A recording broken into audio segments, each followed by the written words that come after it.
Olutalo luzzeemu nate wakati wa Alien Skin ne Principal Bobi Wine.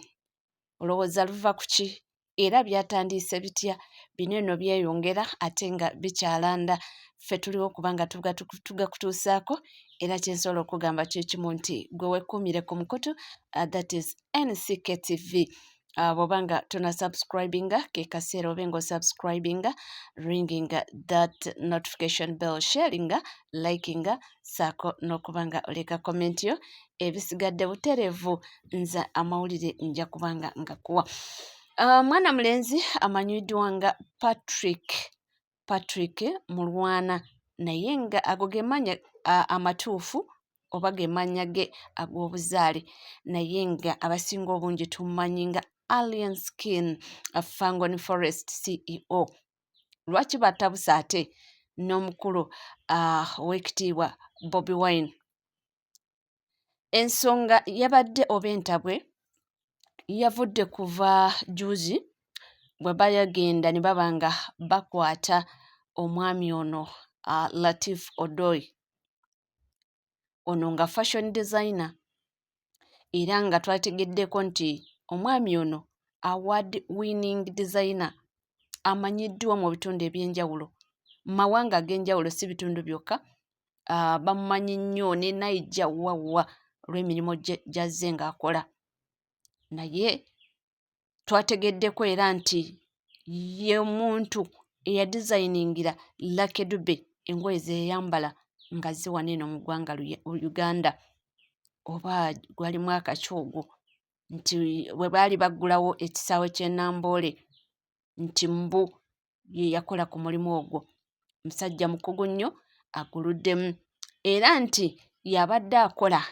omulimu gw'okuba nga adizayininga Principal ezo overalls eza red ze mulaba z'ayambala.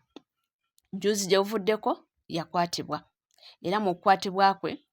baayoola ne mashini, sewing machines ezaaliyo ezo ez'amasannyalaze nno ziba expensive. Ne bayoola ne banne be bamusanga naye nga bakola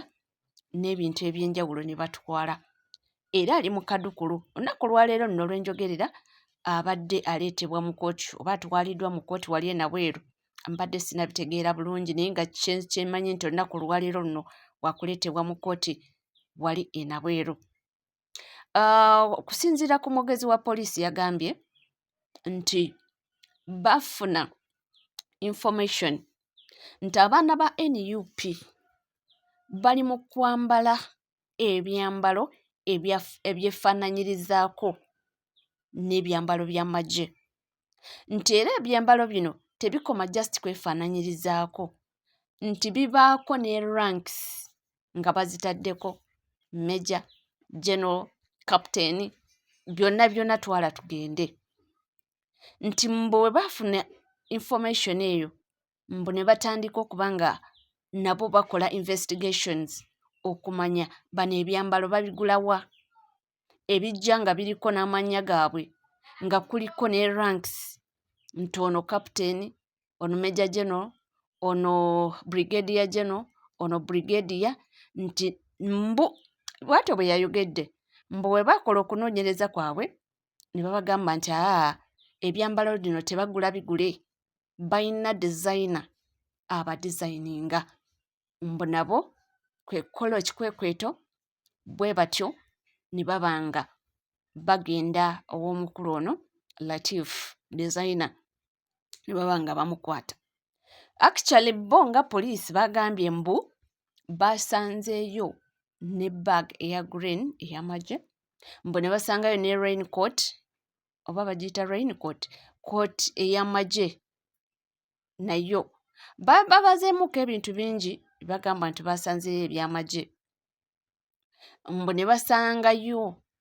ne cards ne gundi wandiyita charts nga ziriko ebifaananyi ndowooza byabo be bakolera ne ranks zaabwe. Okitegedde? Mbu kwe kubayoola nga bagezaako mu ngeri emu y'okuba nga bawera ebintu ebyo. Kaakati olutalo lutandiikira wa olwa Bobi Wine ne Alien Skin? Bobi Wine agenda ajja n'obwenyamivu obungi apostinga waliwo katuuni ze baakoze katuuni emu ng'efaanana alien skin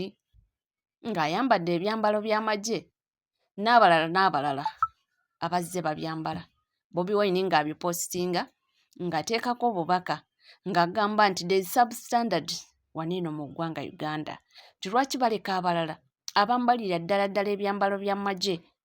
nga ddala by'amagye ne baba nga tebabagambako tebaboogerako naye bano mbu abayambala jasa ebyefaananyirizaako ate ne baba nga bakola ki be baba nga basimbyeko sira kakati katuuni eno ye yaleese ebizibu awo nno alien skin naye n'agamba nti kale n'agenda waliwo gwe yabadde naye ng'amukolako interview ate bulijjo nkyogera nti interviews zino oluusi zireeta n'ebizibu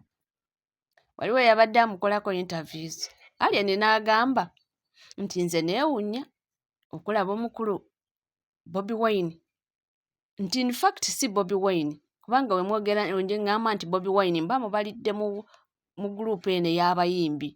nti naye Kyagulanyi kubanga essaawa eno ali ku mitenderezivuganya pulezidenti nti so erinnya lya Kyagulanyi lye limuggyaamu nti erya Bobi Wine lino lyeno lya bayimbi nti mu bayimbi mbu yavaayo kubanga kati takyayina hits n'agamba nti mwewuunya nti yavaayo n'atugamba nti byonna mubinkwase nti nange nze kamwe koogera alien skin naye mbimukwasa nti byonna ebitulemeredde ne tubimukwasa ne tugamba munnange tuyambe omusajja omutuggyireko nti ne tumala omubimukwasa ne tulinda nti infact yagambye nti akole omulimu gwe aggyeko omusajja ate aleme okuba nga akola ki mbaalwanyisa ye n'agamba mbu ye bya Bobi Wine tamwinaako ki talaba lwaki amulwanyisa